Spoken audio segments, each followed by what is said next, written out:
Rachel, the anchor and the moderator of this great program, Impact 45, a social political program you all have been anticipating. And today we will be introducing properly Impact 45 as a whole, the aim, the mission of Impact 45, our view concerning the various challenges we have in the world, and what we have to offer. And with me today, I have our convener, a man known for his dedicated advocate for change, and a man known for political enthusiasm striving to make a difference in the world. The name of the person is Mr. Adebayo Oseni. Mr. Adebayo, should I address you as Pastor Oseni or Mr. Adebayo Oseni? Which one will you prefer? As I will not want to jeopardize or ignore your position, sir. Yeah, thank you, Rachel. I think Adebayo Oseni is good. Okay, Mr. Mr. Adebayo Oseni is good. All right, Mr. Adebayo Oseni, thank you very much. It's so nice having you here, sir. Thank you. Yes, sir. So I'll be asking you various questions that people have been curious about to know. And the first question is why impact? Why Impact 45? Why set up a social political program at the moment? Why Impact 45? Yeah, thank you, Rachel, once again. And I want to thank the crew of Impact 45 and those that have been working seriously to make Impact 45 something very significant. Why Impact 45? You know, for like 8 years now, we've been doing Impact that we do annually in the month of July. We look at it and come to a conclusion. Why are we waiting for every 12 months when we can make an impact every month? So why waiting for 12 months when we know every month, every day we can make an impact?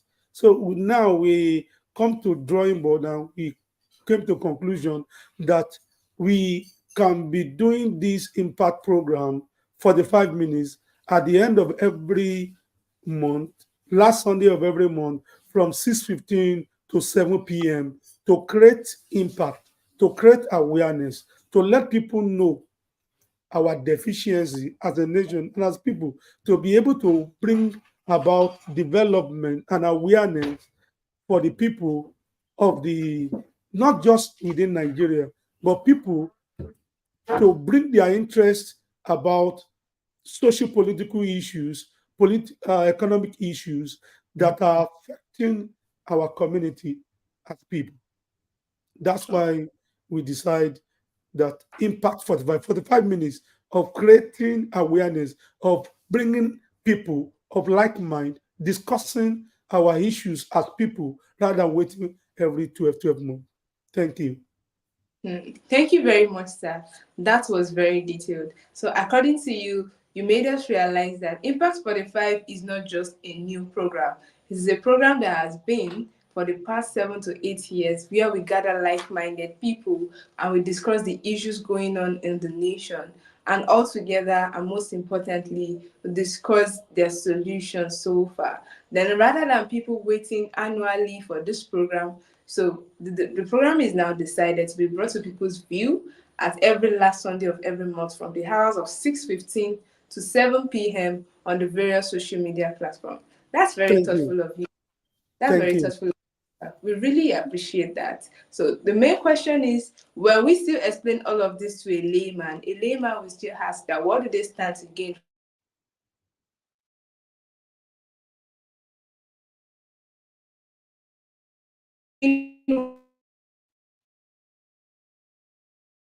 people to discuss issues? What do people who actually get involved in Impact 45, what do they stand to gain? In one word, what is the aim and mission of Impact 45? I will answer and respond to your question by just sharing a story with you. When I Okay. was in secondary school, there is this man happened to be a refrigerator. I was born in Lagos. My father have been living in Lagos for uh, they gave birth to me in Lagos, and on our street in very close to Lady Luck in Bariga, there is this man living at Olorun Kemi. Then I remember my father happens to be one of the uh, people within the community that people come to for advice and to seek his opinion. So, like 35 years ago, if I'm not mistaken, 1984, 85, this man came. This man happens to be a refrigerator. He lives in a long chemistry. And he came to see my dad. He wanted to contest for a position of a councillor or a chairmanship of our local government then. I excused them. And after he has left, my dad came out and he make a exclamation. He said, why is it that the man that didn't go to school is the one that wanted to govern people? Why the people opposite our house? We live in number 3, Aomodu then. He said, and in number 8 of our house, opposite my father's house, there are graduates, people that went to Unilag looking for job, people that went to Yabatek looking for job. And I remember my father saying, see, opposite us that are graduates that are looking for job, none of them are interested in politics. And this man that happens to be a refrigerator at Olorun Kemi is the one that came to him for endorsement. So which kind of youth are we having then? My dad made that uh, uh, uh, what they call it, exclamation then around 30 something, close to 40 years ago. And but I discovered that the same thing is still happening now. You know, the problem with this general, and that's the reason why we will keep on complaining, is that the people that are supposed to make a difference, they are not even, they are speculators making noise. And the people that are supposed not to be involved in policy, governance, and policy, they are the ones that are replacing them. So you cannot pick a team outside your team that are available. I remember is this president, Asiwaju Bola Ahmed Tinubu, he made a statement some years ago. He said he can only pick the team. When people are complaining that he pick a Muslim, he pick a Christian. He said, no, I can only, a coach can only pick from the best 11 that is available in his team. You cannot go outside your team. The problem is still the problem lingering now. You know, if you look at there is this policy that you cannot, if you are not more than 18 years, you cannot write WAEC or all this Yeah. jam. A So lot now, of people if you look are at it, too. he's the policy maker. If you refuse to be part of the governance or part of policy makers, then the people who are in that on that seat are the one that are going to make policy for us. And I remember that's 35, 36 years ago, the same problem that my father was talking about is late now. May his soul rest in peace. Is the same problem we are facing. That people who are supposed to be policy maker, they are outside the policy seat, and the people who are making policies are the people who have interest in politics. So you cannot give what you don't have, and that's the problem. And that's why I said, okay, what can we do differently? The reason why Impact 45 has to come to life is that the Gen Z, the people who we are preparing for tomorrow leadership seat need to be they need to be groomed. We need to gather to get them interested in politics and policy and governance. If they are not interested, it's the same set of people that will keep on ruling us. Let me shock you. Um, Okay. because I joined a political party due to I believe that you cannot make an impact when you are outside the team. So now I joined a political party sometimes ago, and they were doing their primaries in the secondary school, the chairmanship primaries in the secondary school, very close to my in Lagos. So I went to join them that morning, and I went with one of my friends. Do you know when I got there? Let me tell you, the barbers, the organizers, the all the artisans, the bricklayers, they have groups in blocks and mass that are taking decisions, and because they are affiliate of one political party or the other, so they are the one picking people who are ruling us. And we that we thought we went to school, we are illiterate when it comes to policy and governance. These are the people taking decision on our behalf. When these people they put themselves together as an associate, as a force to reckon with. To when I got there, those guys, because they know me, they said, Baba, what are you doing here? I think I've shared this before. They said, what are you doing here? The people of your likes are not here. And they, because they know me, they said, Baba, see, our boys be Bodani, won't be Kinidani. And I have to excuse myself and go back home. What am I saying? These people have already, they are in charge. And we cannot continue to be making noise on social media in the comfort of our houses, and we are not part of the team. So it amazes me when people says the pastors are interested in politics, the imam are interested. Who should not be interested in politics? Because the politicians are the one formulating the policies that are affecting the exchange rate, the number, the your age when you should enroll in school, the amount of exchange rate. They are the one that determine a lot of things. Why will you not be interested in things that are interested in you? That's unwise. So every one of us, even though we may not be an active politician, but we should be interested in policies and politics and leadership. And it takes all effort to be able to determine who rules us. Imagine less than 15% of the populations are the ones that determine who rules us. An average Nigerian doesn't even know the name of his councillor.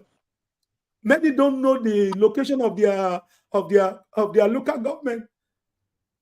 Take for instance, if you now say, okay, all the youth, all the Gen Zs, uh, go and take over your local government, take over the councillorship seat, take over the chairmanship seat, and you will amaze what we start from that foundation. And that's the reason why Impact has to come live. Our children cannot continue running outside the country looking for an escape route. They can only be secondary citizens wherever they relocate to. That's why we must, Nigeria is blessed. That country is blessed. And we can only harness what God has given us by taking the rightful position. You and I must be interested in those things that is interested in us. We must be conscious of the power that the people, even from the local government, has. An average Nigerian is not interested in what's happening even with his locality, in his resident, in his ward. How will you now take over the state or the federal? That's the reason for Impact. Thank you. Thank you very much for that. That was a very impactful and an educative session. We heard a lot, right from the stories you told about the person who was once a neighbor of you while you were growing up, a man who decides to stand up and be in the position to actually make policies in Nigeria, and you were making emphasis about the fact that most of our youth and people who are meant to rise up to cause change are actually taking their hands off politics.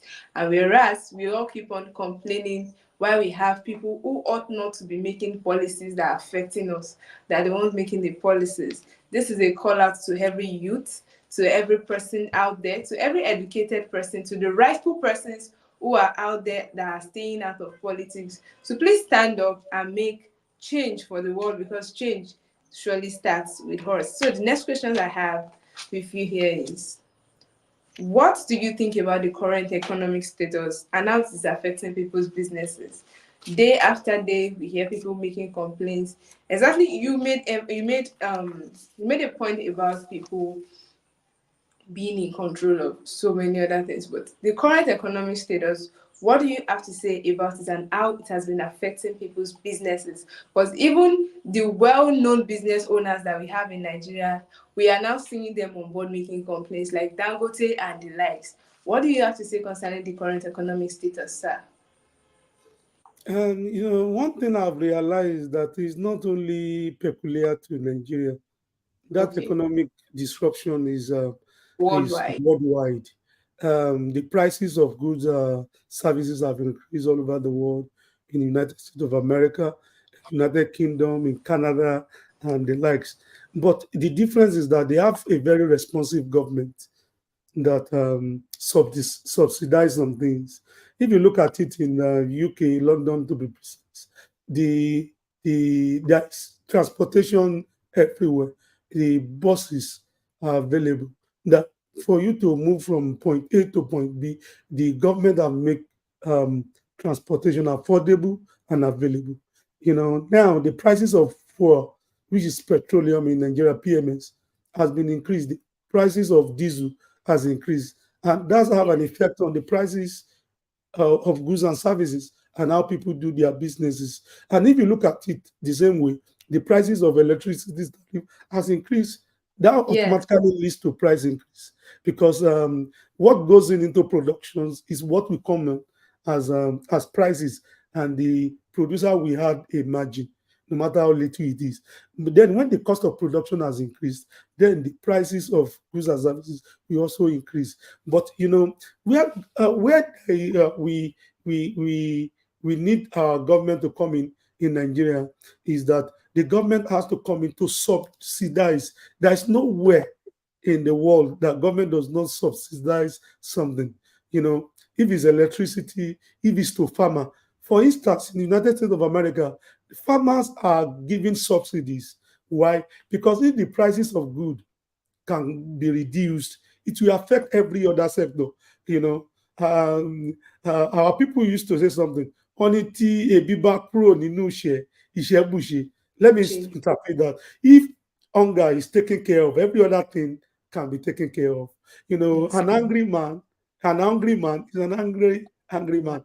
And the issue now is that if farmers, if you can collectively help farmers, genuine farmers, one of the problem in Nigeria is that when you are even giving fertilizers to so-called farmers, it goes to the wrong guy because of wrong profiling. And if wrong profiling, if all this can be taken care of, that we subsidize what we're supposed to subsidize, and the right people are getting what they're supposed to get, you and I know that it's going to affect the bottom line, it's going to affect the prices of goods and services, and then it's going to affect the well-being of the people. And for instance, now, that's why I said we must be involved in policy advocate.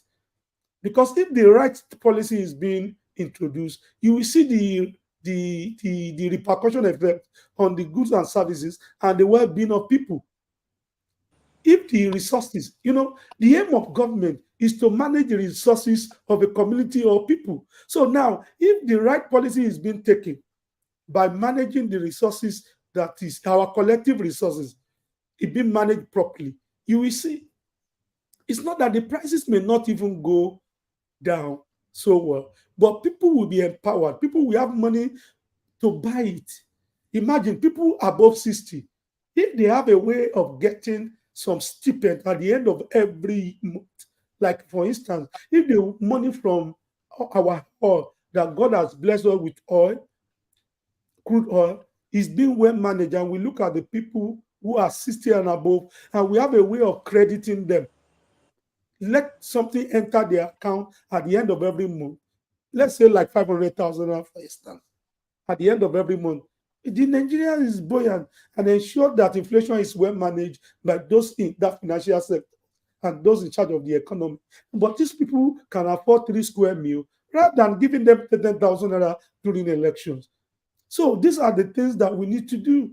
These are the things that we need to put in place, that even though prices of things are up because of um, um, worldwide economic surge, that people will be able to maintain their standard of living, that there won't be much complaint in the economy Hmm. and in the community.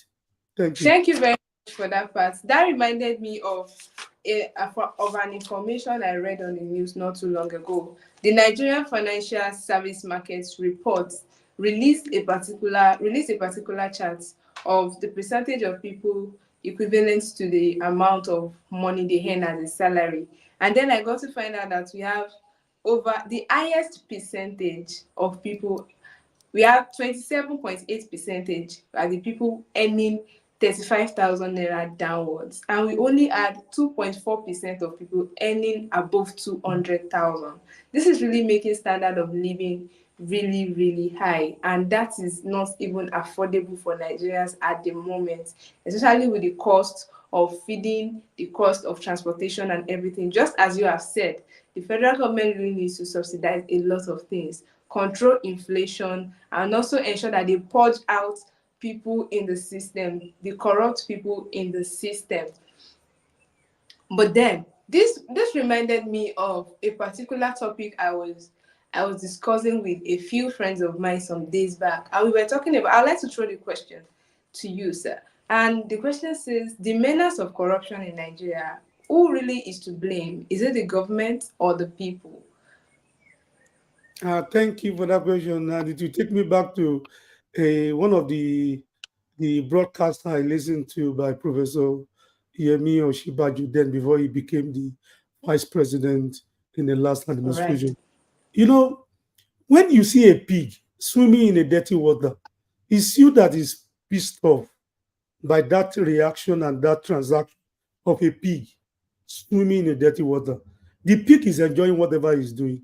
The people to blame are Nigerians that are not interested in what is interested in them. The truth Hmm. of the matter is that the problem is that we are not in charge of the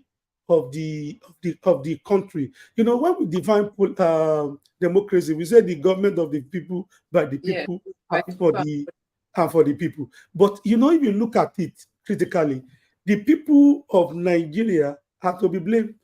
Why? Because they've not take hold of the process that bring up the people that rule us. We've not take hold of it.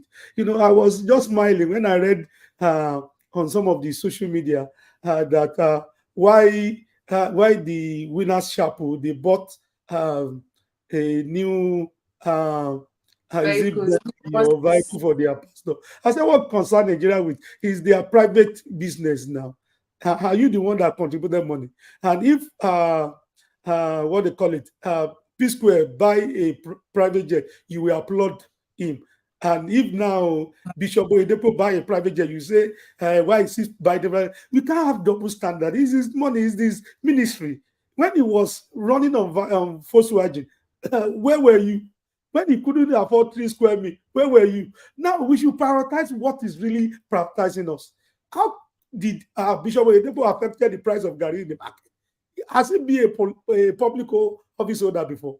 No. If you look at the charity that Winner Chapel is doing alone, it will Yeah. amaze you that many state government are not doing it. So now we need to prioritize things that matters to us, most especially the youth. It's not all about music, dancing, alcohol, and all this. It's not. We need to prioritize things that are affecting us directly. We are to be blamed. Why? Because we are not interested in those things that are interested in us.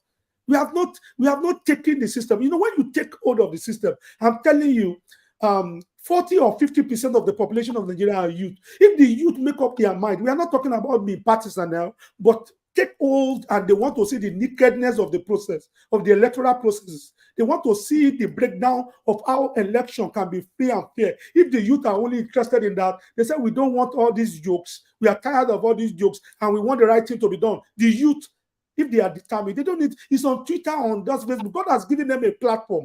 We have this social platform that if the Nigerian youth are making noise, anywhere they are now, the whole world will be hearing about it. And we said this and this. You know, let me tell you, we cannot have a credible election until the process is proof of the process. So, and that's the problem. We need to focus on the main thing. We are to be blamed. And that's why I make a reference to when my father was referring to a refrigerator repairer and is interested in what he was interested in him. The demand won the election then. Yes. And that's Wow. why we are here 30, 40 years after. So the problem will continue to linger until you and I takes hold of the system and the process. We should be interested in independence. How independent is the independence and the National Electoral Commission? We should open it. Nigerian youth can open it, can say, okay, these are we want to see the nakedness of it. We want to break it down. We want to see the how holistic is the process. And let's own all this process. The moment we own all this process, you see, transparency will become automatic. Hmm. Thank you. Thank you very much for that question. I really, really appreciate that. Still boils back down to telling us that we really need to take our stand and start putting ourselves in the very right position to fight for our country, to cause change Exactly. where it is needed. I was going to ask that as a pastor, pastoring a church, what do you think? How do you think the church is handling political matters? Shally, we dive back. You dive back to where people were actually talking about Pastor Oyedepo buying some stuff. but then he's being criticized while people of the world are being applauded. But then my main question straight up is, how are the people in the church handling political matters? Thank you, Rachel. You know, the problem is still with the community and the perception. And I remember then why when people are accusing the church of why are they getting involved in politics, and I said, why not? Are they not Nigerians? Are they not entitled to be involved in those politics? Because we are Nigerians before we become a pastor, a clergyman. It's a platform to serve God. So I see no reason why we should not be involved in it. The truth of the matter is that the church has not handled it well. Let's face the reality, because we have been saying that politics is a dirty game, and then the Bible makes it expressly clear that we are the light of the world, not the light of the church. You cannot keep on shining in the church while the whole world is in darkness. Our light is Darkness. supposed to be shine in where there is darkness. Light can make impact darkness more than in light. So the church needs to affect the policies. Yes, as a church, we need to affect the policy formulations, and that's why the church to inject the understanding. We have so many brilliant people in the church. Yes, we need to be spiritual. But we cannot be earthly useless. So the reason why the churches, even the mosque, and everybody, is all of us. When the exchange rate now, pounds is as at the last time, I think last 2 weeks, pounds was 2,250, and dollar is like 1,600 something. People in the church are not excluded, neither the people in the mosque, the traditionalists. So we go to the same market. A bag of rice is going to like 80k. So how do we divine that? So now that's why I say you must be interested in things that are interested in you. And that's why I said the church has not been handling the issue of policies and all those things very well. What do we need to do? Number one, the church must have a policy desk whereby any policy of the government that are going contrary, humanity first. God is God, love, God of love. So now, when the church notices that there is a policy from any government, either PDP, APC, or Labour, that is going to make people more poorer than they are, and there is no justification, the church should stand for the people. Say no, no to this. It's not CAC should stand for it.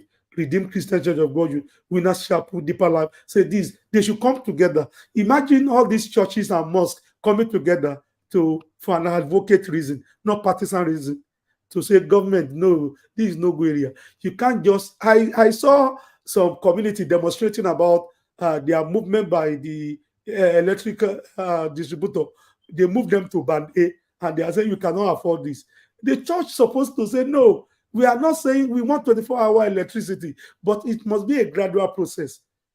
It's not, no, that's the reason why the church must participate in not politics, advocacy, and policies. So we must ensure that the right policies have been launching out, no matter who is in power. And then the people in power will get a signal that the churches are not dozer, or the mosques are not dozer, because we are custodian of people. When the people in my church get poorer, I'm getting poorer. When the people in my church are getting richer, I'm getting richer. And that's why we have to come in. We must have a policy desk where we are addressing all these issues and look at it. These are what God says, that we are the light of the world. We are the salt of the earth, not the salt of the church. I beg your pardon. The church is so docile that they don't even want to. It's the issue of politics. They don't like it mentioned in the churches. It is wrong. It's now when we take side that it become an issue. What's wrong in me joining Labour Party or joining APC or joining PDP? If it goes in accordance with my own personal ideology. So we should not be shy away from these things. The church will even advocate each and every member. Imagine all the churches. Let's take Redeemed Christian Church of God, for instance, and come in their local community and take over the local government, take over the state government, take over. It is easier to take over the federal when you take over the local and take over the state. But how do you want to take over the state when you have not taken over your local community? That's why the churches Mm. must involve themselves in production, in agriculture, and all those things too. I pray God will help the church in Nigeria. Yes. Amen. Amen. Thank you very much for that, sir. This is to encourage every person in the church to get involved in politics. They are representative of God in every sphere that they find themselves, whether it is the agricultural sector or the petroleum sector or any sector in Nigeria. They are the representative of God wherever they are. They should not just take their eyes off politics in the name of politics is a dirty game. If politics is a dirty game, the Christians are the ones to wash it clean. So Exactly. the Christians should get involved in politics. Change starts from the community. Change starts from us. Thanks so much for that aspect. And lastly, I have a question and I want you to address the youth. What do you have to say concerning the youth? What is their future? What does their future hold in Nigeria? As most of them now think the very best thing they can do right now is to leave the country because of the old economic status, unemployment here and there, so many disappointments here and there, the high standard of living and everything. And everybody's motive now is to leave the country in order to survive. What do you have to say concerning this? And what do you have to tell the youth? Let me share this with you. I one of my son graduated some few years ago from one of the private universities, and I went to pick him. So when I got there, he said some of his friends will be coming with him. So I on our way, I throw open the question to them that after you have finished your first degree, what is the plan now? Do you know what they told me? Like three of them in the car there said they want to japa, and I was disturbed. I said why? When they began to explain to me why they need to japa, I cannot agree less. But let me face the reality here. The truth of the matter is that Japa cannot solve the problem. I'm not discouraging anybody to Japa. It's good to Japa. But now I want you to begin to provide those who have Japa and see how well they are doing. They may be doing well, maybe in the short run, but can they sustain it? It's easy to look at their income, but we don't consider their expenses too. And anybody that want to Japa, if God is leading you to Japa, good luck. All I know that many people that Japa now, we still Japa now.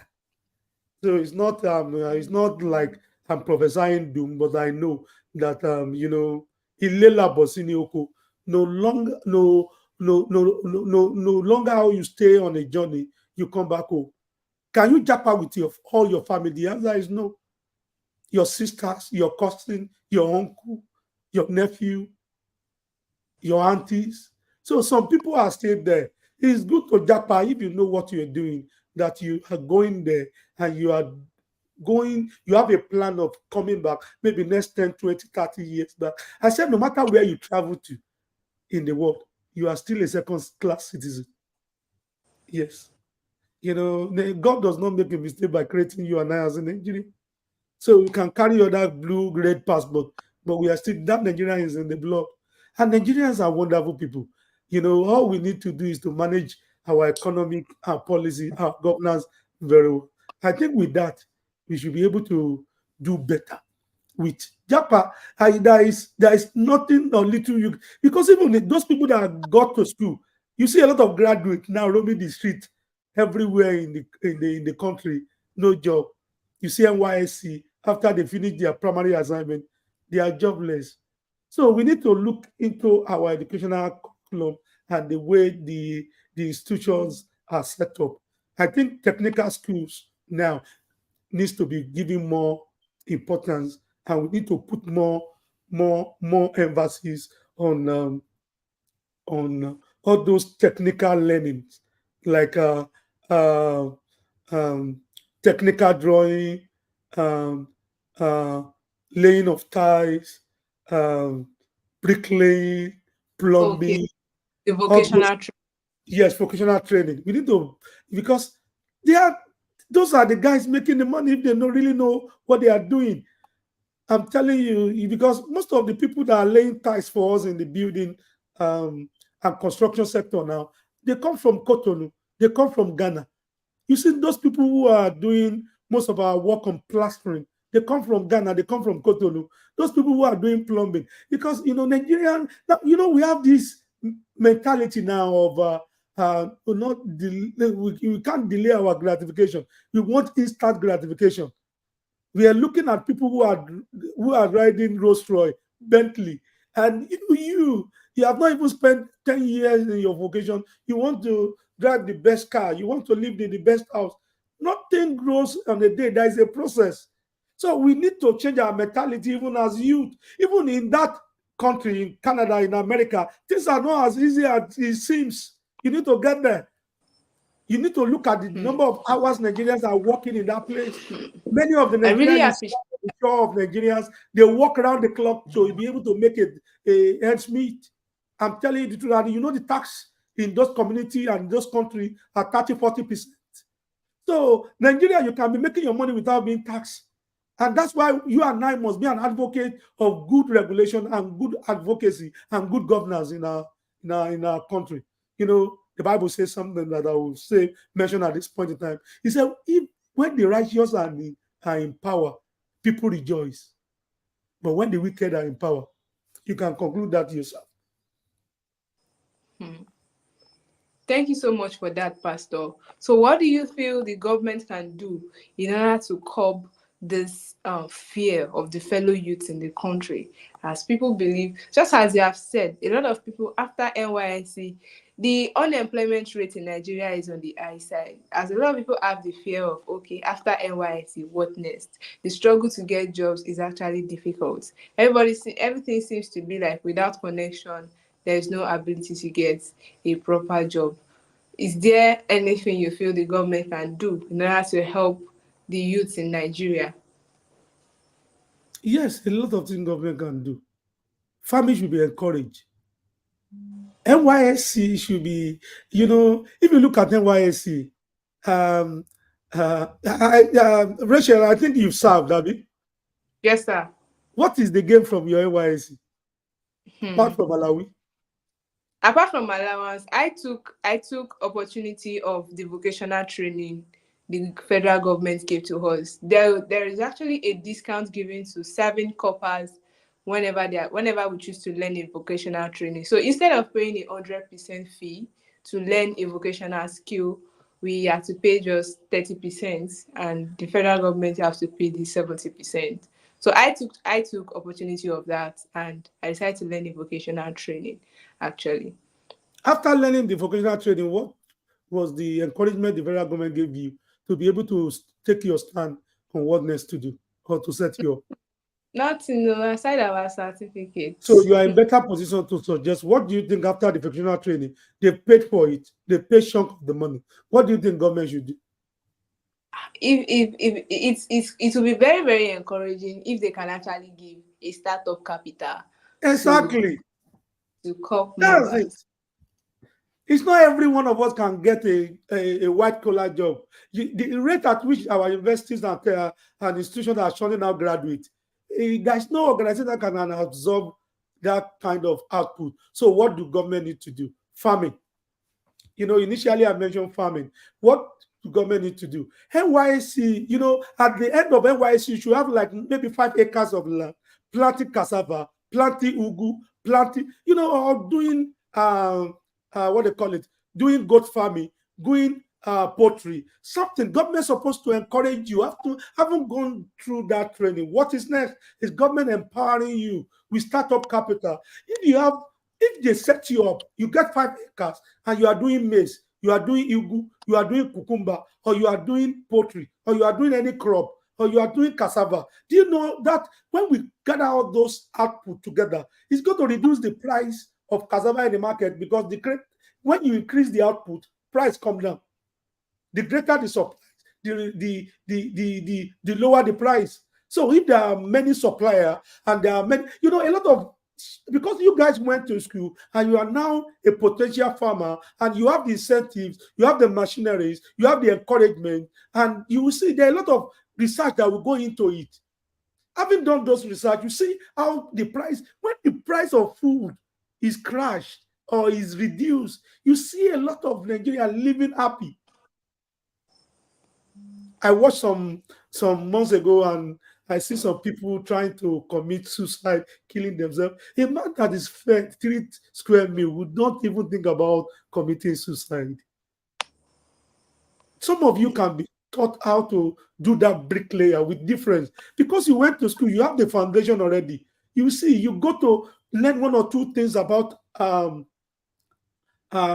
is draftsman architecture at that base. And you see, when you begin to build 1 bedroom flat, 2 bedroom flat, make it available to the market, you will see the prices of houses will crash. And these are things government need to look into. Training people and empowering them, especially those that have graduated from technical schools, universities, and college of educations, helping them to set up and give them startup capital will really increase productivity and enhance production in the land. And what are we saying? When we can galvanize all these things together, what do you think will happen? There will be higher dimension of productivity, and you see people. If you can at the end of the month, you can think of getting like 250, 300,000 naira at the end of every month. Why will you think about Japan? You can You're pay your right. house, you can afford 3 square meal, you have security.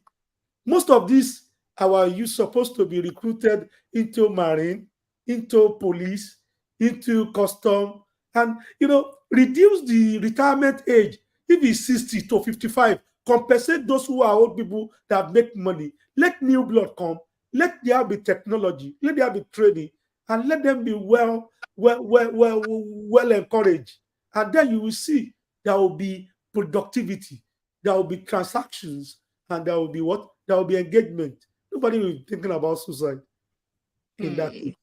Thank Thank you. you very much, sir. That was a very wonderful session from talking about why impact is put in place, a platform where a lot of people can get to connect together, discuss issues and challenges being faced in the world at large. Then you spoke at length concerning the fact that people, the youth most especially, they need to take interest in things that are taking interest in them. The youth need to stand up for their country. They need to stand up in their various community, in the various sectors that they find themselves. They need to start representing. Same as the church. The church also needs to start representing in every sphere that they find themselves. Forgetting about the fact that people say politics is a dirty game. The world needs every one of us. All hands need to be on deck. People need to start taking interest in causing a change. We all cannot sit back and continue complaining without to cause a change in every area that we find ourselves. And you spoke at length concerning the fact that the government can decide to start empowering the youth, can start empowering the youth. This will also help a lot of them to live very well, to survive properly, and this will actually erase the idea of leaving the country. So by the time everybody is living well and living fine, nobody will think of leaving the country itself. And then you spoke you spoke at length about the federal government handling handling the system properly, whereby we can have people retiring at a lower years, probably to 55, and then the whole people are entitled to a certain payment at the end of every month. This will give them a good livelihood.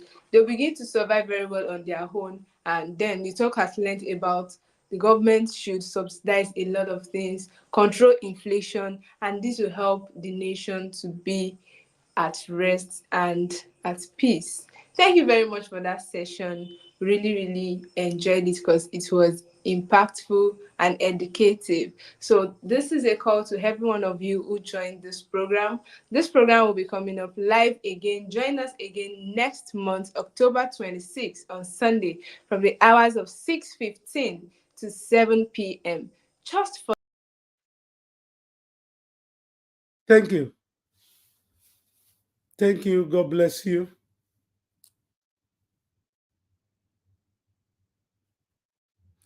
And I know by the next impact, we'll be bringing councillors, the chairman of some local government, people from all walks of life. You'll be able to enlighten us and help us do justice and attract the interest of the Gen Z and our youth. God bless you. Have an impactful week.